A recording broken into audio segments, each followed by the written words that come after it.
Kenyans,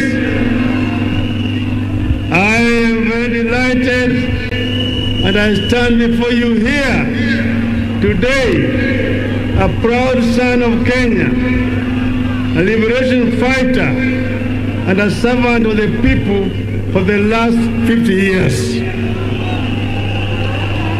Today, I boldly declare that I'm neither repentant nor regretful of my own experience in the fight for a liberated Kenya. I bear my physical and psychological scars with pride. And this is because my country was worth it then and is worth it now. I bear scars of liberation with pride and embrace the blood, sweat, and tears they cost me. By the way, the tears from the torture chambers are still running, as you can tell from the handkerchief that never leaves my hand. For years, I was not allowed to speak with other inmates. In fact, for 60 straight years, I did not sleep on a bed. For months on end, I was either held incommunicado, in solitary confinement, or handcuffed and in transit to the next prison or detention camp. A relative died, including my beloved mother and my own brother, and I never got the chance to say goodbye. I would not wish this to torment upon anyone, not even my worst enemy. Together with my comrades who endured torture and survived those dark days of despair, we would never let Kenya degenerate down the road of terror. No, not on our watch, not on my watch. But there was a positive side to my story. It's about a friend, Alando, of legendary beauty, with the brave heart of Luanda Magere. And this is the woman who stood by me when I was shunned by many. This is the wife of my youth, love of my life, and partner to death, Mama Aida Betty Nyawira Odinga.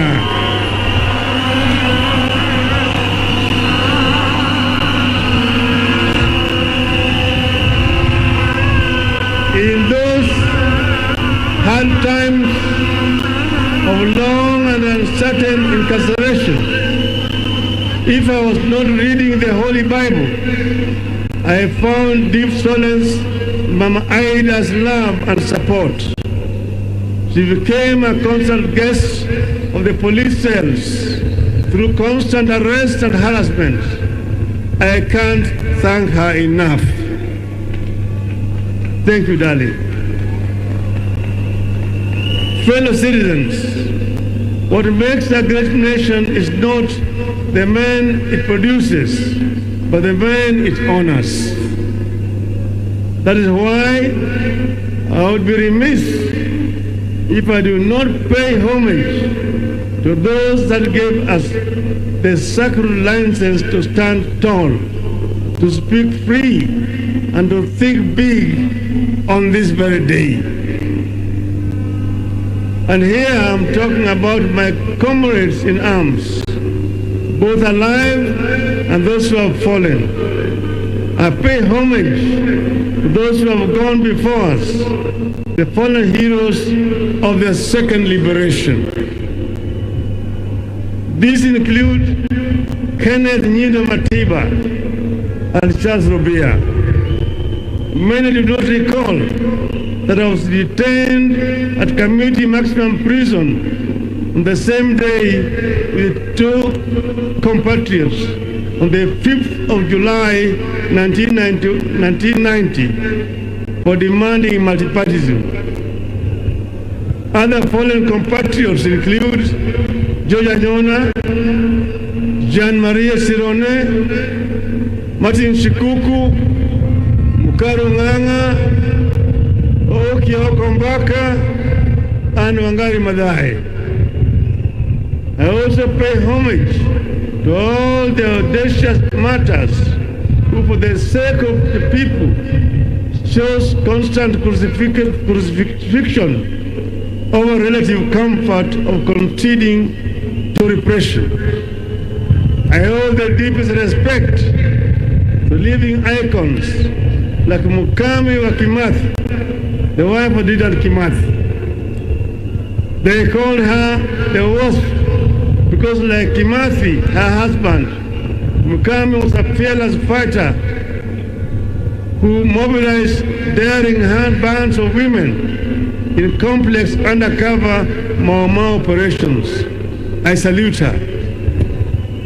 Other liberators include Ngugi wa Thiong'o, whose powerful written words enriched the ideologies of the struggle against the one-party regime. Koigi wa Mwere, whose fearless voice inspired many to action.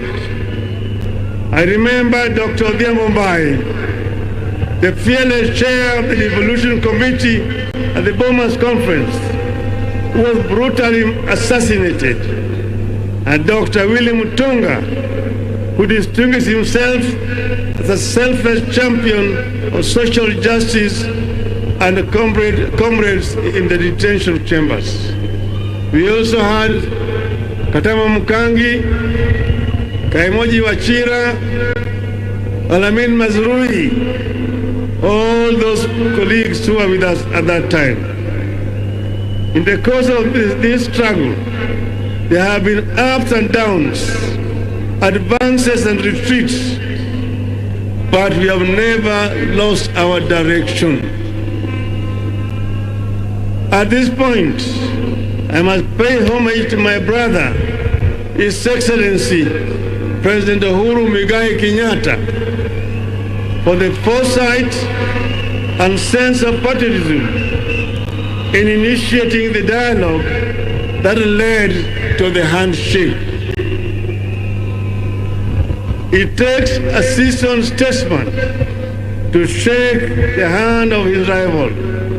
I thank him. In the course of our discussions, we agreed that Kenya is greater than the two of us.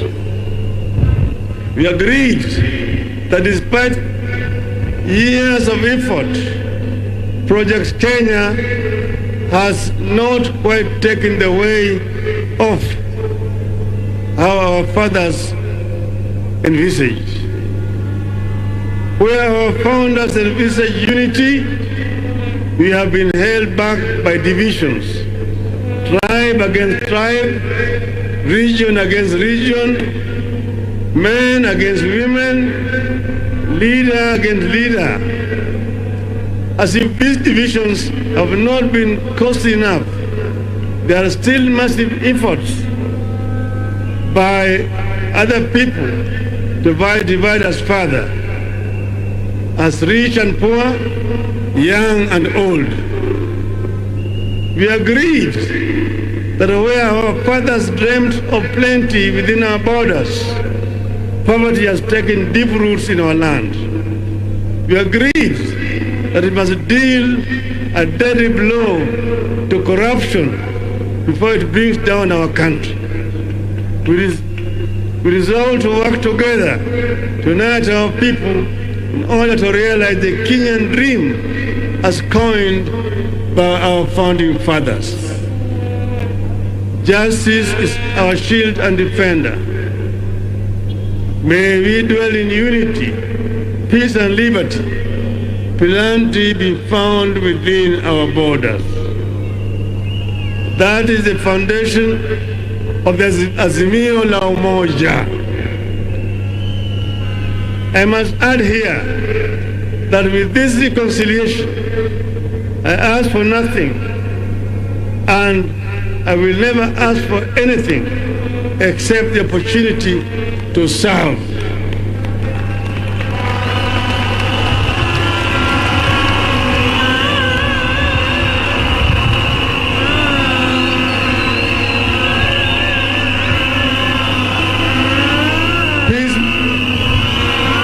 Peacemaking is not a self-enriching enterprise. It is a calling from God. Blessed are the peacemakers, for they shall be called the children of God. Fellow countrymen, let me shift gears now to other stories. Those that I witnessed, listened to, and collected on my Azimio la Umoja tour of every corner of our greatest republic over the last 3 months. This meeting today, the culmination of the Azimio la Umoja journeys we have taken together. And you have already seen through the videos some of the issues that were raised during the consultations. Kenyans spoke from their hearts during the 15 Azimio la Umoja mammoth meetings. At the coast, wananchi reminded me that land issues remain a subject of pain. Many families long for the privilege of possessing family land that they can pass down to generations. They cried about the huge impact of the standard gauge railway on their businesses. We traveled into the North Rift, and there I listened to concerns of residents whose livelihoods are being destroyed by cartels in agriculture. People who import maize while farmers are stuck with their maize. They lamented the collapse of the dairy and tea sectors and the high cost of farm inputs. The communities of West Pokot County wondered why there was a West Pokot when there is no East Pokot. They asked to be identified specifically as a community in the national census with a code and their own development projects, and the creation of 2 more constituencies and 5 wards. I also spent time in the Mount Kenya, both west and east, and I can confirm to this congregation that if the mountain was smooth, it would be impossible to climb it.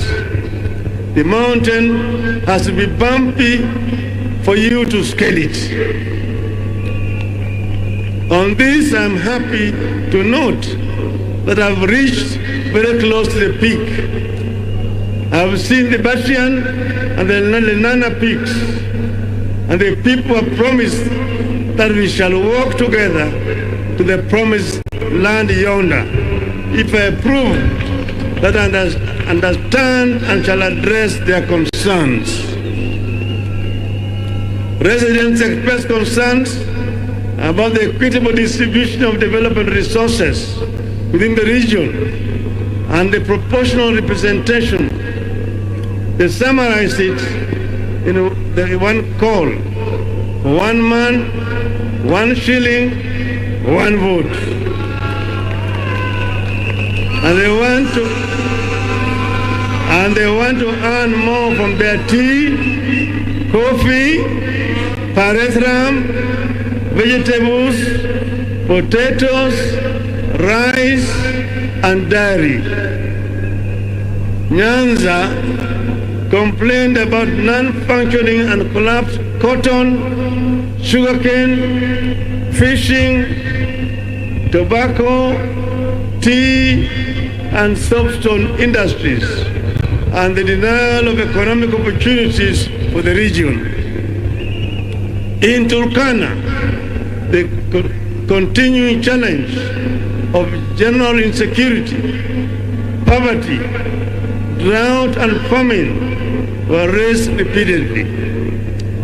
In the lower eastern, The local communities complained of a serious lack of water, recurring famine, and lack of economic opportunities.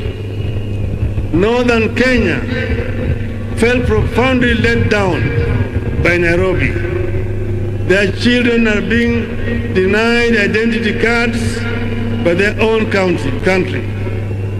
Education is collapsing due to insecurity, and livestock sector is severely threatened by drought and disease. I took note that while our people of Mount Kenya spoke of 1 man, 1 vote, 1 shilling, Northern Kenya spoke of 1 man, 1 kilometer, 1 shilling. Indeed, Kenya is diverse in its needs and its ideas to address the needs. In Western Kenya, I was repeatedly reminded of the local industries like sugar that had been allowed to collapse due to corruption, neglect, and mismanagement. Fisheries and mining are struggling. Young men and women who would have gained from the local thriving industries spoke of how they are forced to migrate from home to seek opportunities elsewhere. The Mark community is worried about lack of livestock and pastoralist economy. They worry about the environmental degradation upstream, which impacts them directly. They have their historical injustices over land. Then they are also concerned about the environmental degradation and the Mau forests. These are just some of the concerns that I noted, internalized, and took them on as a personal mission. Listening to our people made me look back over the last 5 decades. It became crystal clear that while much has been achieved, much remains to be done. I stand here deeply concerned, indeed horrified, at how our peers at independence left us far behind. Nations like South Korea, Malaysia, and Singapore, with whom we were at the same level of development in 1964, have largely vanquished us, and they have vanquished the extreme poverty. Today, they manage the diseases like COVID as effectively as all other functioning countries. Their education systems have dealt a deadly blow to the ignorance and put them in the Premier League of the 4th Industrial Revolution. You have to change tact. We have to catch up. Fellow Kenyans, following the listening hours and to address the concerns that have emerged, we came up with a 10-point people's program as follows. Point number 1, inua jamii, pesa mfukoni. A nation's greatness is judged by how it treats its poor and vulnerable. Pesa mfukoni is a social protection program that will deliver 6,000 shillings per month to the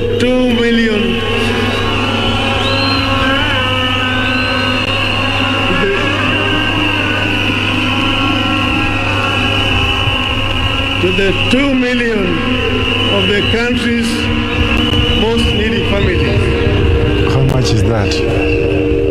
And I want to emphasize, it is not a handout, but an investment. That is interesting. And a foundation for a new transformational value chain that will also trigger massive economic activity and create thousands of localized small-scale businesses and enterprises across the country. This will lead to millions of jobs and the eventual development of a thriving middle class. The resulting middle class and small and medium enterprises will be a robust market for larger, more national corporations. Point number 2, Baba Care. Each of us has experienced the all-consuming strain that accompanies the ill health of a family member. We will ensure that each and every Kenyan has a social insurance, a health insurance plan. Those who cannot pay, the government will pay for them, so that no Kenyan should die or suffer or lack because of lack of money. Point number 3, kazi kwa wote. This is about securing the welfare of the people by generating avenues for productivity through job creation programs, for investing in the critical Juakali sector and other micro and macroeconomic stimulation schemes. Point number 4, uchumi kwa kina mama. This will focus on the true multipliers of the wealth in our community, our women. The program will unlock access to financing for women-led businesses and provide support for women and other enabling factors such as access to assets for production, land tenure, and proportional representation in all government levels. Point number 5, hashtag inawezekana. We know that our youth are closer to the future than we are, but they are exploited as cannon fodder for bad politics. Now more than ever, we need to invest in preparing our youth for that future. The program will equip our youth with the mindset, skills, funds, and technology to enable them innovate at par and even surpass their global counterparts. Point number 6, waste not a single child. Education is non-negotiable. This program will be an aggressive scheme to ensure that all, not some of our children, get rightful access to quality education. Point number 7, for Northern Kenya. Sorry. Point number 7, fukuza njaa. The aim here is not to merely feed, but to generate agricultural bounty that Kenya has the potential to produce. We will factor in climate change, adaptation, and mitigation to support and help realize high agricultural productivity across the nation. Point number 6 is about Northern Kenya, where children have dropped out of school because of lack of teachers. We will have affirmative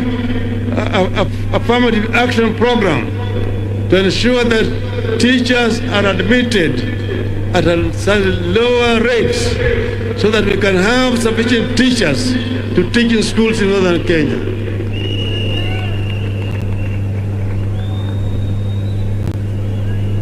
Point number 9, one county, one product. I firmly believe that the idea of devolution in Kenya has the transformative potential of rich mineral mines, abundant oil fields, and other traditional markets of our nation's affluence. One county, one product program designed to be a launch pad to a Kenya which consumes its products, exports excess, and registers surpluses, no deficits. The national government will support materially and technically towards an ultimate vision where the 47 counties will begin industrializing at unstoppable rates. The 10th pillar of my vision has to do with the principles of administrative continuity. By continuity, I mean building and improving on the gains that have been made by the administrations that came before. Africa suffers a retrogressive mindset of starting afresh instead of advancing existing accomplishments. When one administration sets up something, the next knocks it down. This makes many countries in the continent stuck in a constant state of ignition, never making it to acceleration and takeoff. Kenya must not be a start-stop nation. This is a waste of time and resources and should not be entrenched in Kenyan political culture. For example, President Kenyatta's Linda Mama program could not have worked without the construction of health facilities and upgrading of transport networks that we undertook during the Grand Coalition government. The plan for a rapid bus transit system could not have been operationalized without the construction of the Thika and Mbagathi roads. The plan for the Lamu port dates back to 1972 when President Mwai Kibaki was finance minister. It took almost 50 years for it to be launched by Kibaki as president in 2012 as he was leaving office. President Uhuru Kenyatta took it up in 2013, ran with it, and has implemented it. Lamu project is one whose ultimate vision I see clearly. Ignore it squanders opportunity. By another 50 years, to have a world-class transshipment hub that will reap exceptional economic benefits for our country. My manifesto will bear a crystallized description of the 10-point People's Program, delving into workings and plans that will actualize it for the people. These are just but highlight of new programs that we shall roll out to respond to needs expressed at Azimio la Umoja events. Very soon, ladies and gentlemen, I will unveil a detailed manifesto addressing the critical concerns like corruption, public debt, industrialization, ICT and digital economy, promotion and protection of businesses, and particularly protection of private property. Our business community deserves protection and they will get it. Fellow citizens, at the top of our national government, where leadership is exercised to the maximum in governing and changing our nation, is the presidency. The president makes a difference in the life of this nation. Having listened to your calls during our conventions, give my credential to this congregation and the nation at large, and having spelled out the people's aspirations as I understand them under the Azimio la Umoja, and having given my 10-point vision for Kenya on this day of December 10th, 2021, I, Raila Amolo Odinga.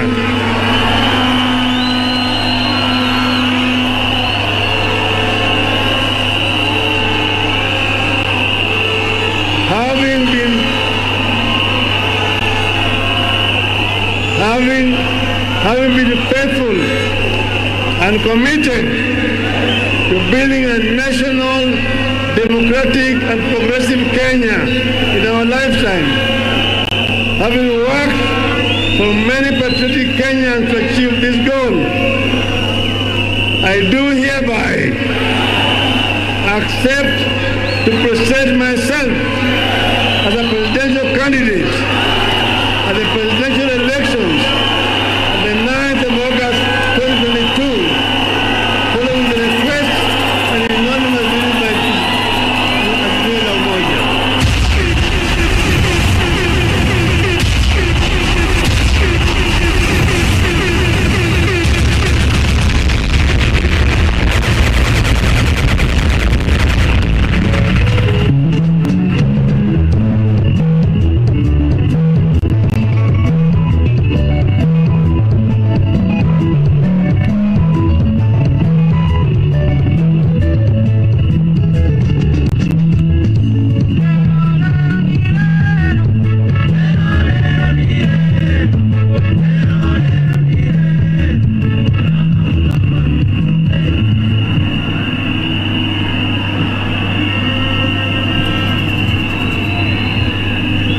Lilian,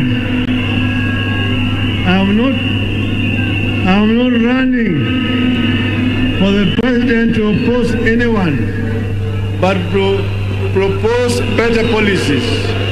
I'm in this race to build one indivisible nation. I'm not at war with any personalities. I'm at war with ideologies that will lead this nation in the wrong direction. Ideologies that divide us instead of uniting us. Ideologies that put the personal above the national good. Now I want you to listen to me. Vijana mpo, vijana we, wacha nimalize kwa Kiswahili. Mimi natoa shukrani kwenu nyote kwa kufika siku ya leo kwa wingi kwa hii sherehe yetu ya leo. Na sasa mimi nataka kutangaza, baada ya sisi kuzuru Kenya mzima na kuongea na Wakenya, nilikuwa nimewauliza, baba endelea siendelee? Siendelee. Sababu leo nimejibu ati baba ataendelea, na tarehe 9 mwezi ujao, mwezi wa 9, baba atakuwa kwa kinyang'anyiro ya kugombea kiti cha urais wa Jamhuri ya Kenya.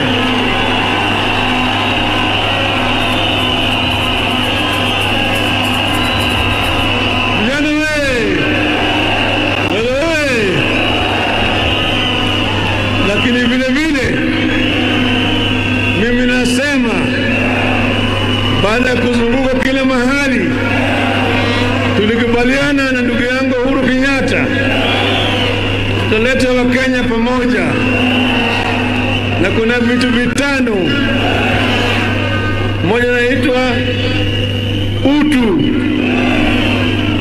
pili ni undugu, tatu ni umoja, nne ni usawa, tano uzalishaji. Haya yote tuliunganisha pamoja na kinaitwa azimio la umoja.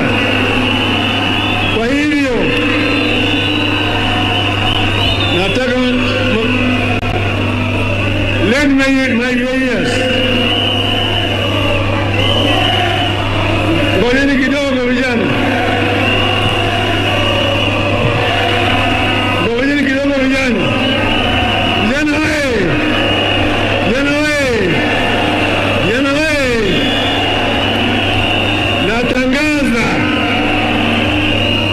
kuanzia leo azimio la umoja itakuwa azimio la umoja movement, na itakuwa ni mseto. It will be a coalition, azimio la umoja movement. Na nikisema azimio mnasema inawezekana. Azimio la umoja, azimio, azimio, azimio. Leo tuko na I hereby launch azimio